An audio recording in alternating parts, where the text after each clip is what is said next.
কোথায় যেন পড়েছিলাম। সময় না কাটলে কাঁটা চামচ দিয়ে চা খান। তবুও অন্য কারোর পিছনে লাগেন না, কারো গীবত করেন না। আমাদের দেশের মানুষের কত সময় নিজের সংসারের চাইতে অন্যের সংসার নিয়ে বেশি মাথা ব্যথা। সেই দিন সকালে ঘুম থেকে উঠেই দেখি শরীরটা খুব একটা ভালো লাগছিল না। তারপর ভাবলাম যে নিজেকে রিফ্রেশ দেওয়ার জন্য কিছু একটা বানাই, সময়ও কাটবে, মনটাও ভালো হবে। আর এদিকে গাছ টব এগুলো দিয়ে আমার রুমটাকে সাজিয়ে নিচ্ছিলাম। এই গাছগুলো না যেখানে রাখা যায় সুন্দর একটা ভাইব দেয়।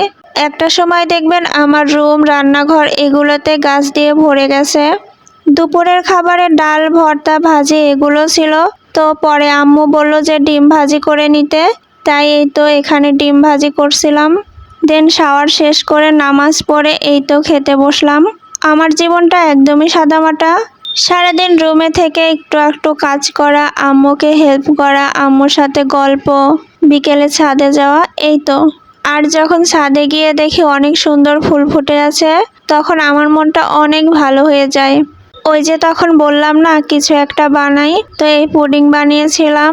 আমি যখন কিছু বানাই সেটা আব্বু আম্মু খেয়ে বলে যে অনেক ভালো হয়েছে, তখন আমার যা খুশি লাগে এটা হয়তো কাউকে বলে বোঝাতে পারবো না। আজকের ভিডিও এই পর্যন্তই। ভালো থাকবেন। আল্লাহ হাফেজ।